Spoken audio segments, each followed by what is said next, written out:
You are listening to Chthonia, the podcast of the Dark Feminine.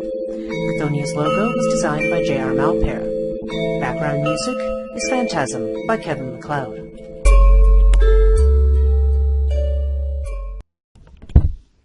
Hello, and welcome to Chthonia, the podcast dealing with the Dark Feminine. My name's Breach Burke, and I'm your host. This week we're going to talk about the Egyptian goddess Taweret. Now, last time we talked about Sekhmet, and Taweret is actually connected to Sekhmet. She is considered to be a particular aspect of Sekhmet when Sekhmet, as the Eye of Ra, gets angry and kind of goes on her rampage. And then when she goes away and comes back, she comes back as a deity that floods the Nile. And in this form, she is considered to be Taweret. Now, Taweret is a separate deity in her own right. And she's somewhat unique in that she's kind of a household deity, but her origins are actually demonic in nature. Taweret is associated with, she's considered to be the spouse of either the god Set or the god Apep, and both of those are considered to be very negative forces in ancient Egypt. Apep, of course, is the serpent who tries to destroy Ra as he goes on his night journey every night on his barge. Apep always tries to kill Ra. And of course her relationship to Set has a lot to do with the fact that Set could change himself into the form of a hippo. And hippos were, male hippos in particular, were associated with chaos. Now, Taweret herself is a female hippo. She has the way she is described. Let me see if I have her physical description here. Let's see. Yes, she is depicted as a bipedal female hippopotamus with feline attributes. So she has cat-like or lion-like attributes, which would connect her to Sekhmet or perhaps to Bastet. Pendulous female human breasts, the limbs and paws of a lion, and the back and tail of a Nile crocodile. So she's something of a chimera. She's this, multiformed. She's represented by these sort of multiple animals, and her original role was probably demonic in nature. It was said that before her period of worship, she was seen as the spouse of Apep. So if Apep was the destroyer or the one whose evil came by night, and Apep could only move about by night, then Taweret had been considered the evil that would move about by day. Excuse me. Now, the fact that she has attributes of both a hippopotamus and a crocodile, like she has these kind of multiple, the associations with her iconography. At these different times, this is probably what has associated her with Set in some versions of the myth and others with Apep. It's really Plutarch who talks about the Seth connection, and we're going to talk about all of those. But I want to start with some more general discussion first. Now, Taweret means she who is great or simply the great one. And in this respect, it's very similar to the way in which the Furies or the Erinyes were called the kindly ones, or the way in which the spirits of the dead in Rome were also referred to as, dis manibus, the kindly ones. And the idea was that they were not really very kindly at all, or that they were very ferocious, and that these were epithets said to placate them, to, as I've said, it's kind of the nice doggy thing, I think Sarah Iles Johnston had a better characterization, when you're talking to your dean and you need money, you can't address him as you tight-fisted bureaucrat. You have to address them, very kindly, oh, kind and generous sir. So Taweret is one of those names that suggests a being with a very ferocious nature. Now, because the hippopotamus form here is extremely important. There's evidence that there was hippos in the Nile well before the dawn of the early dynastic period, which was about 3000 BCE. So hippos were around in Egypt and in the river before that time. And they have very violent and aggressive behavior. Now, particularly the females. are aggressive. Not that the males can't be aggressive, but the males were more known to lie down sort of in front of the females, to gain their acceptance. And the female hippos were extremely fiercely protective of their young. And this is where I think her main attribute comes from, is that she is, because her main role has to do with the protection of children.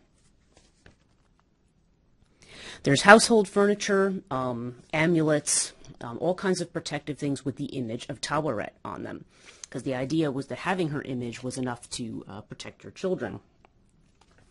She's also was known as the Mistress of the Pure Water, and this is considered to be a reference to childbirth, but also because Taweret was featured in funerary texts having to do with preparing the dead soul for their new life in the other world, shall we say, or the underworld.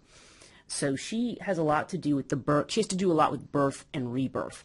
And there's actually 4 hippo goddesses who are all very similar, and some scholars even think are to some degree interchangeable, since they all seem to be female household deities that have to do with protection of children in particular. Now, in addition to her protective role and her role as this Mistress of Pure Water, Taweret is also linked to the northern sky, particularly between the constellations of the Big Dipper and Draco. The Egyptians interpret that a little differently. They interpret that image as that of Taweret, and near her is the foot of her what was then considered to be her husband Seth, or Set. Now, and that was the way that was interpreted, because the northern skies were where both Apep and Set ruled, this sort of horizon place, and so Taweret was sort of seen as a restraining influence. And I'm going to tell that specific myth, because that's a myth that has to do directly with Set.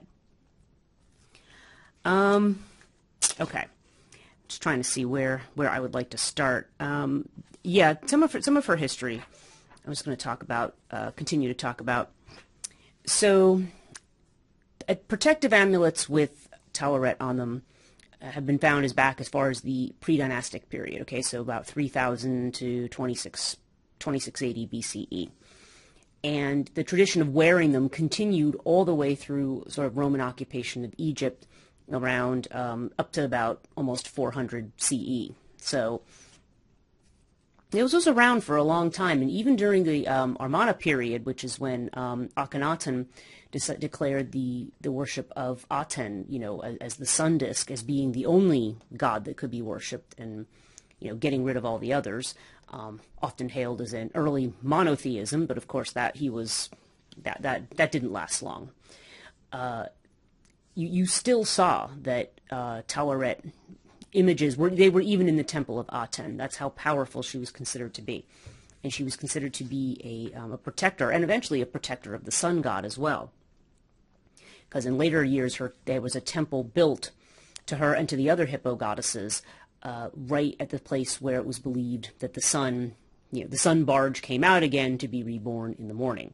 So they had these protective mothers overlooking the newly born sun every day. Now, just going through this, she's closely grouped with and often indistinguishable from several other protective hippo goddesses, Ipet, Reret, and Hedjet. Okay. Now, Ipet name means the nurse, okay, which would have to do with like midwifery, childbirth, child rearing. Reret means the sow, and this may come from the fact that Egyptians referred to hippopotami as water pigs. And Hedjet's name actually means the white one, and no one's really quite sure why, like what that means. Could be a reference to mother's milk as being white. I don't know.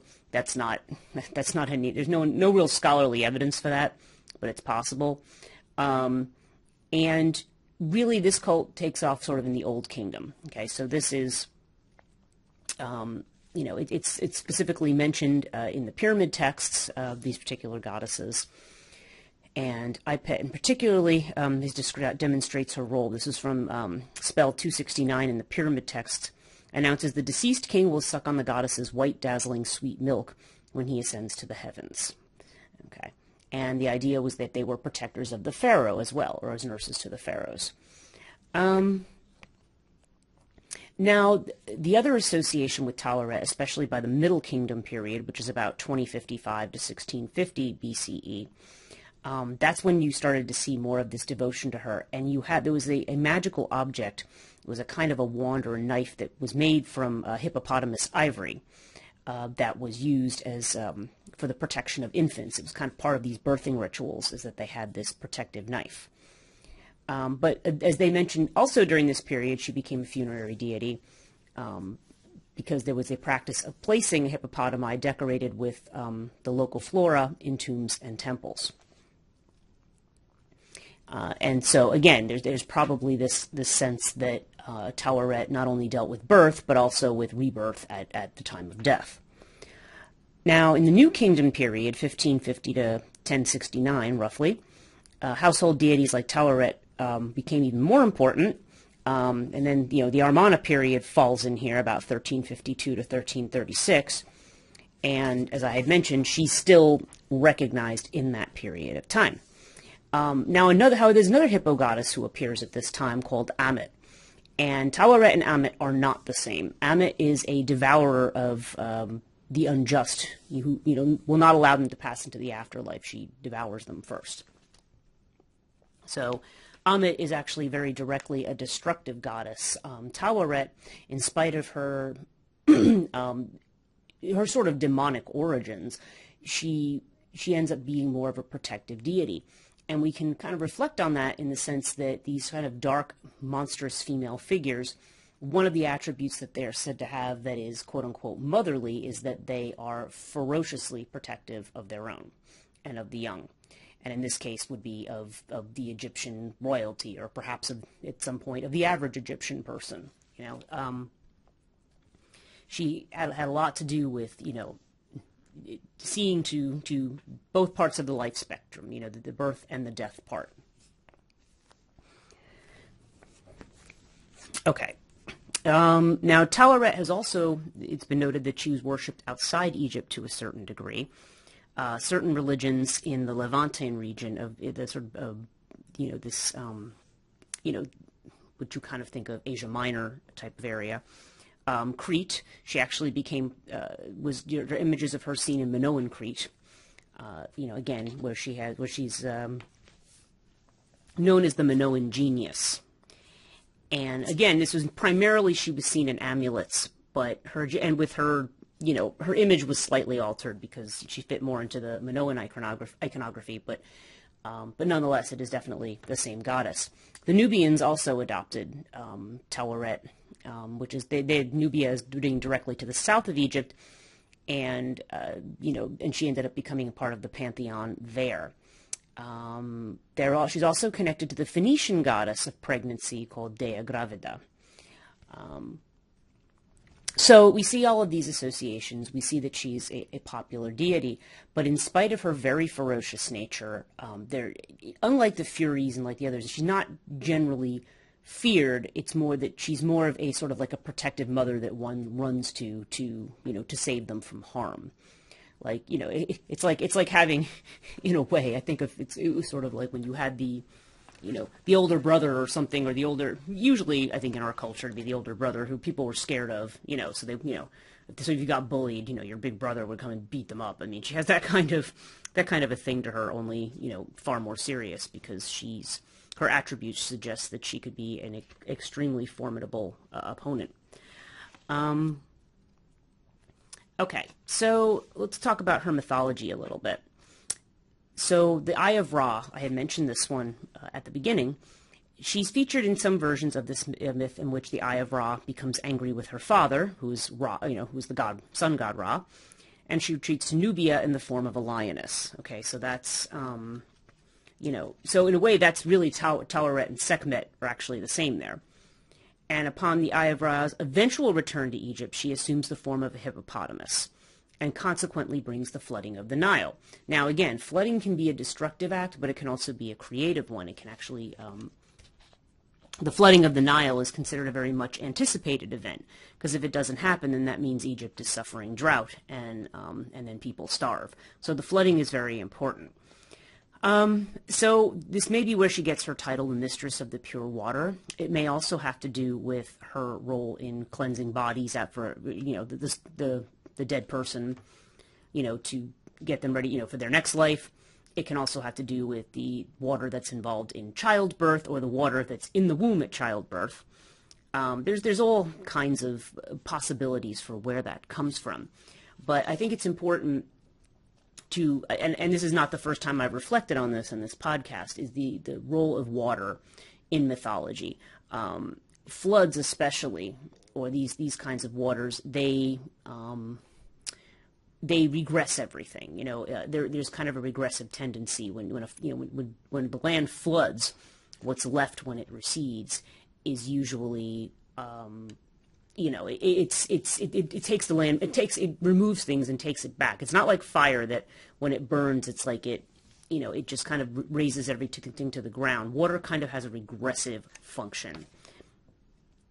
And I think it's very, there's definitely, if you think about flood mythology, and the great floods that were mentioned in, we of course, again, the Noah story being the most common one, but it's not just the Noah story.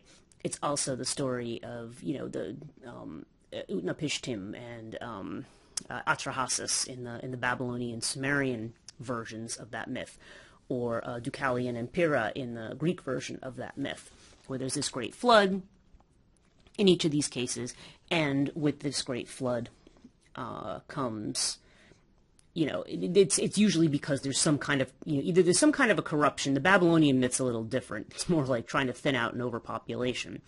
But there's still the sense of too much of something or an imbalance of something. So the floodwaters come and they destroy everything and then allow for renewal. You see this in the Odyssey too.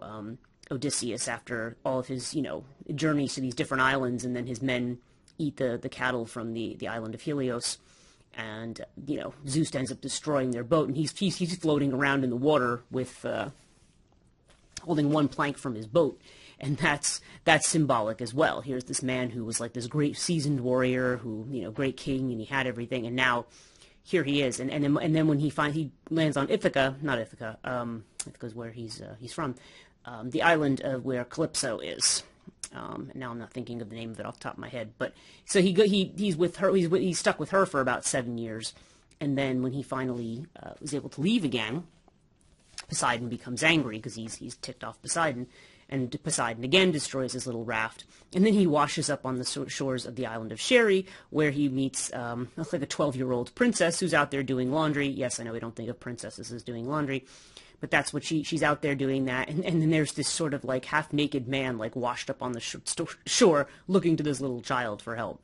So there's an image of rebirth for you, and kind of being taken down. And that's kind of the sense of the flood. It's the idea that it just reduces everything.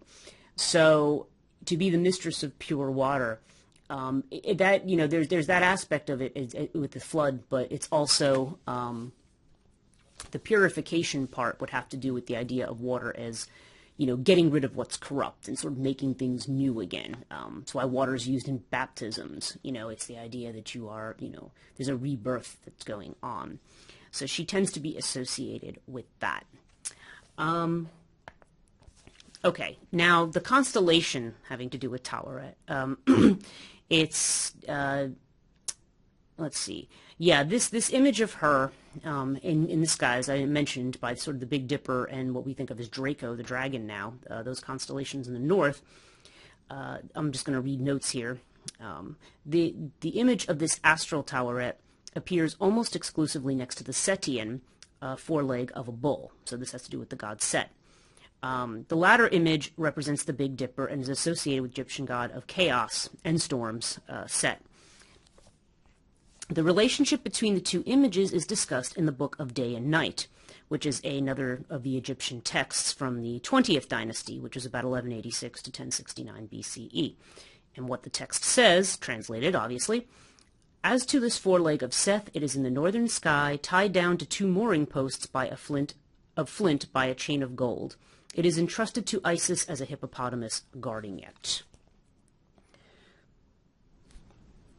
Now, this is an obvious reference to Taweret, but it's not uncommon at this point to refer to, especially in that period of history, to refer to everything in terms of, the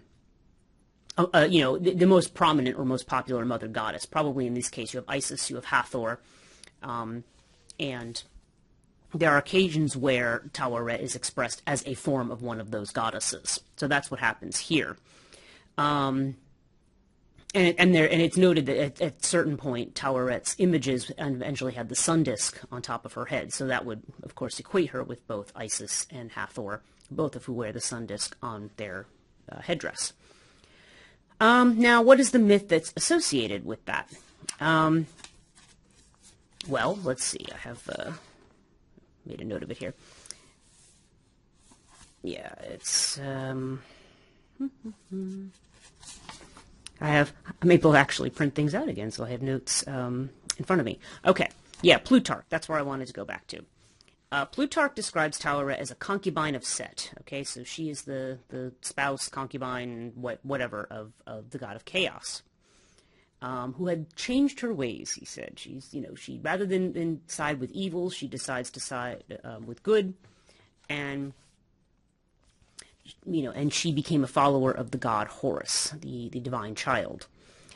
Now, in this form, it said she was linked to Isis, and she thought that she kept Seth's powers of evil fettered by a chain. So this gold chain is one that's put on Set by his wife. In fact, there's another account that I read that noted that Set was actually considered to be an impotent god, and he was powerless. And he was powerless enough that his own wife, Taweret, although she's a pretty formidable creature, and Set did take, as I mentioned, the form of a hippo. So, and as I've noted, the male hippos tended to be somewhat passive in the face of the females. So there may be that comparison to those deities. But she chained Set up so that he cannot attack Isis and her new child Horus when Horus is finally born. Because if you know the myth of Isis and Osiris and Set, you know that Set is Osiris's brother, and Osiris is the king. But Set does not want. Set is jealous. He's fighting his brother for the kingship, and he ends up having this contest with the sarcophagus, and whoever can lay down. And of course, it's built to Osiris's specifications, but and it was kind of like, oh, whoever fits into it. It's kind of like a Cinderella story. Whoever the shoe fits, they're the winner. But in this case, you can win this sarcophagus for yourself, this beautiful one, apparently made out of this very beautiful, fragrant wood. And of course, when Osiris, when he gets into it, and he fits into it, Set slams the lid on it and throws it down the Nile. And now, his body ends up being cut into many pieces, and then Isis goes on her journey, which is quite similar to Demeter's journey to find Persephone in a lot of ways. There's very similar qualities to those stories, but Isis eventually, finds the sarcophagus and that her husband was in, and it somehow ends up in a tree that ends up in the pharaoh's palace, and so she disguises herself as a nursemaid. That's a story that's very similar to the Demeter one, and then eventually the pharaoh's wife finds out who she is, and she tells her, "Look, I want this one pillar or stele that you have here because my husband's inside there." But of course, Osiris is dead, and so she does her spells to bring him back to life, and she has sex with him, and the child Horus is produced. So, and Seth, of course, there's a whole enmity between Seth and Horus, and and their claims for kingship and so forth. So, yeah, so in the context of that story, when Horus is born to Isis, when Set is not able to prevent this, then Taweret sides with Isis and Horus and decides to protect the child by chaining her husband by a cold chain so he can't go and cause any mischief. Okay, so and related to that story, and there's one in the Metternich Stela. It says Isis tells Horus that he was reared by a sow and a dwarf, referring to Taweret and another demon god like Taweret called Bes. Bes is usually portrayed as a dwarf. So they're demon gods, but they're also fierce fighters of demons as well. So it reminds me of so the way some of the matrikas are actually, in the sense that they are considered to be ferocious goddesses in their own right, but when you read them in the epics, they are, they're chaotic, their ferocious and formidable force is used to fight against the demons who have taken over and who have set things out of balance. So Taweret does, it is a very similar pattern. When you have a very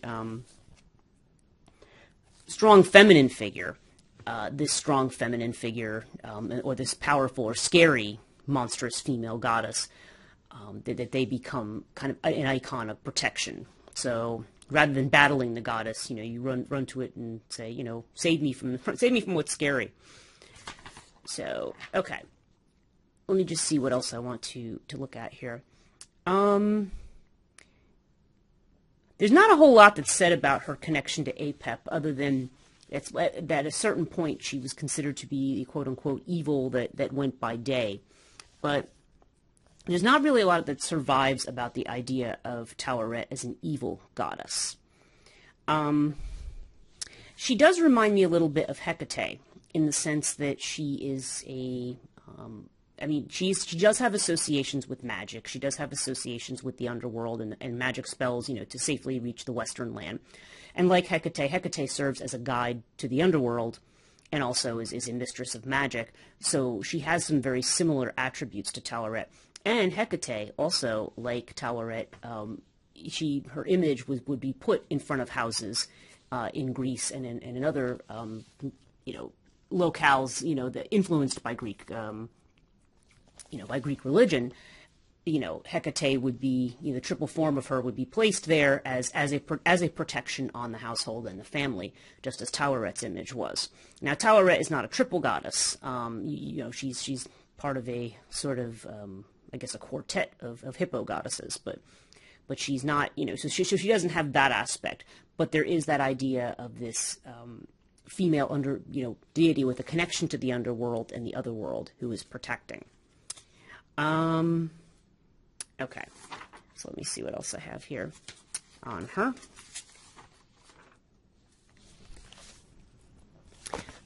Yes, she was the guard to the mountains of the west, and yes, and her connection to Set and to Apep. I think I want to see I think the only other thing that I would want to mention here is it's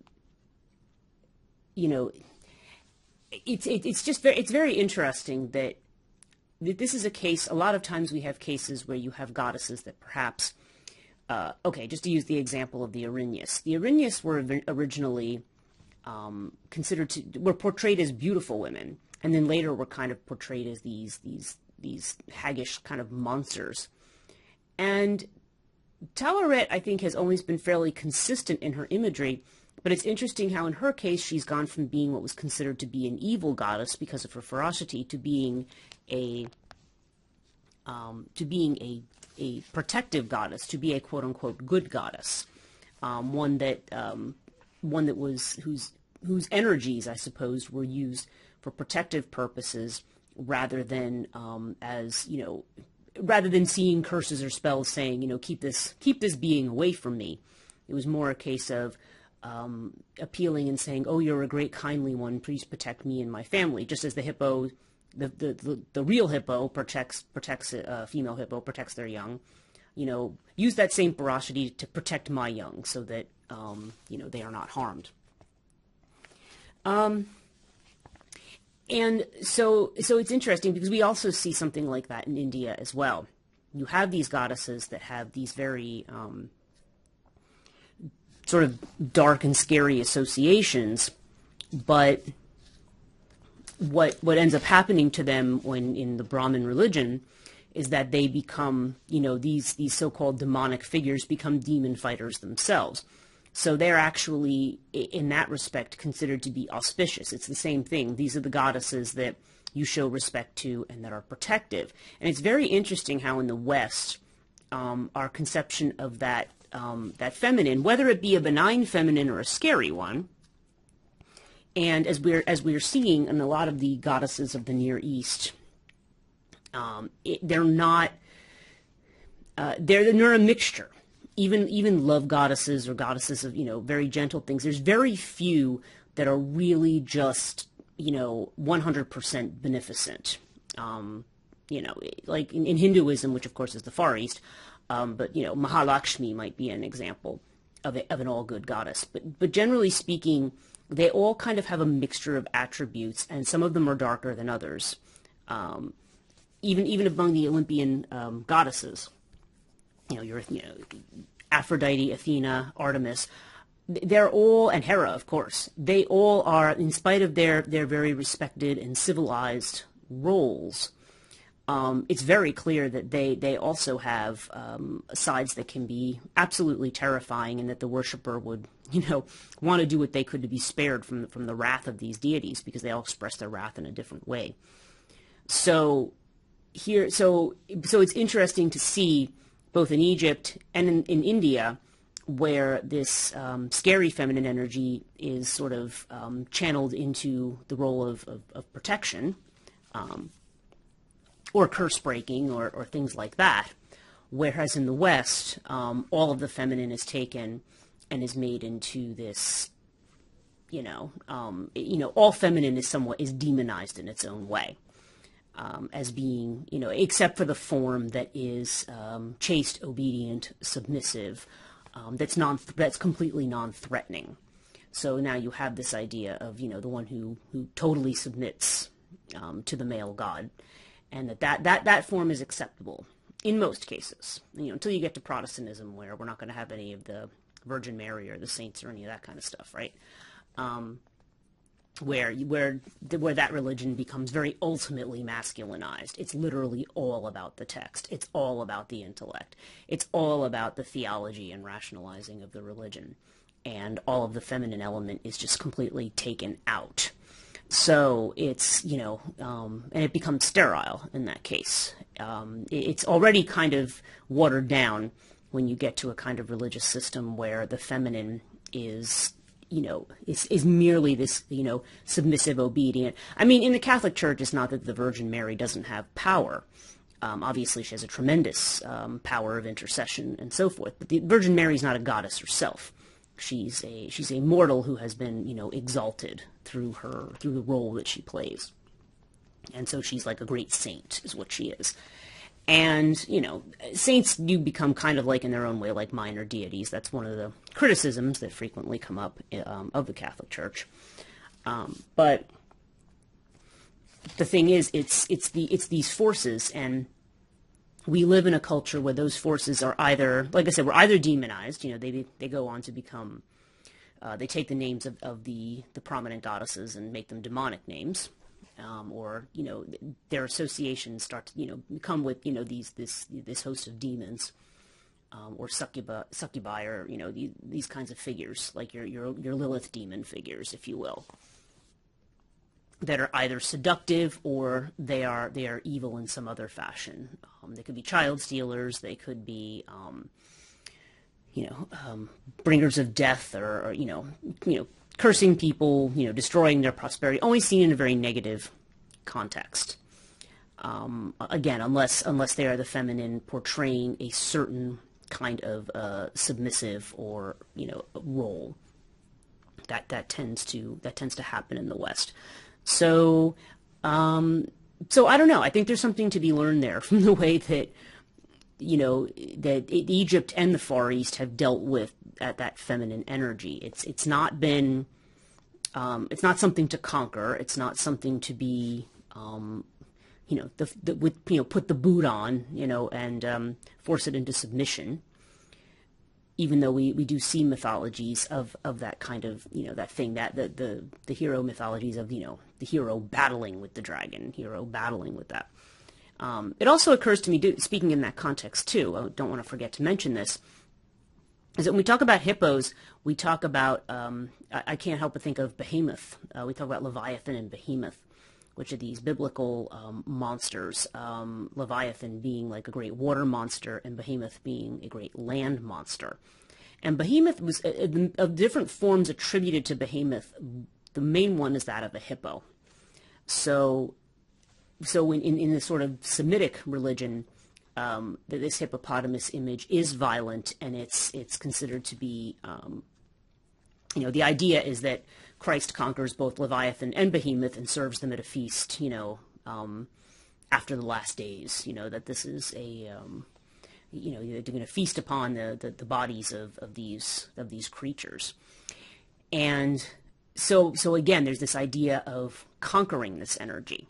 Now, I don't quite remember if Behemoth is portrayed as a masculine or feminine hippo, but either way, there's definitely that sense of this scary kind of violent force.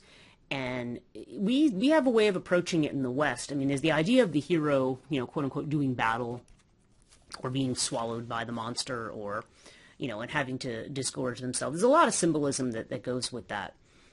But in all of that fray, there tends to be a forgetting that powerful force is representative of something that is at the core of our being and at the core of our consciousness. This feminine energy that's, like Taweret, which has to do with birth and death. I mean, these are forces fundamental to you and to your very consciousness at its root. I mean, getting away from all other kinds of inflections or biological interpretations or things, is back to the concept of that's referred to in Hinduism as Shakti. It's that supreme primal force that's expressed as something feminine. So I think that's all I want to say on Taweret. I'll keep this one reasonably short. This is my short foray into Egyptian mythology. I may look at some others next year as things go on, because now we're going to be going into the month of December, where I would like to start talking about, you look at a couple of winter goddesses or winter folk tales having to do with the feminine and winter in particular. And we're not necessarily talking about old hags here. We did talk about winter hags last year, but this time I think I want to talk about, we're going to be talking about a couple of other Scandinavian deities. Well, we're going to talk about Skadi, the Scandinavian giantess who is considered to be the winter goddess. And also we're going to look at the Snow Queen, that particular folk tale, and the inflections that are in there. So with that, I want to thank you again for listening. If you'd like to support this podcast, please go to patreon.com/Chthonia. There's, members are getting some other benefits. Sometimes I have free giveaways, discounts on classes and books and things that I'm doing, and also special podcasts that may relate to subjects I've talked about in the main podcast, but I may do something a little more in depth in a podcast for patrons only. So if that interests you, please subscribe there, patreon.com/Chthonia. All of my work is on Chthonia.net, even and Chthonia.net, which has my podcasts, it has my written work. I do blog there occasionally. I don't blog there maybe as often as I would like, but I may pick up on that.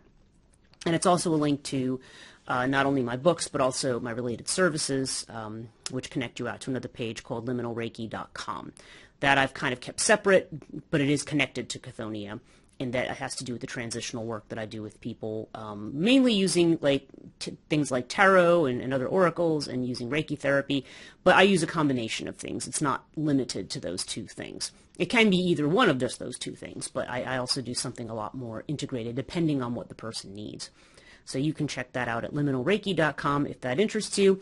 And again, I'm not seeing people in person right now because of COVID, so everything is done via Zoom or by whatever video conferencing you prefer, and it's all done it's all done virtually, and everybody has been very satisfied with the results, which you can see on the testimonial page at liminalreiki.com.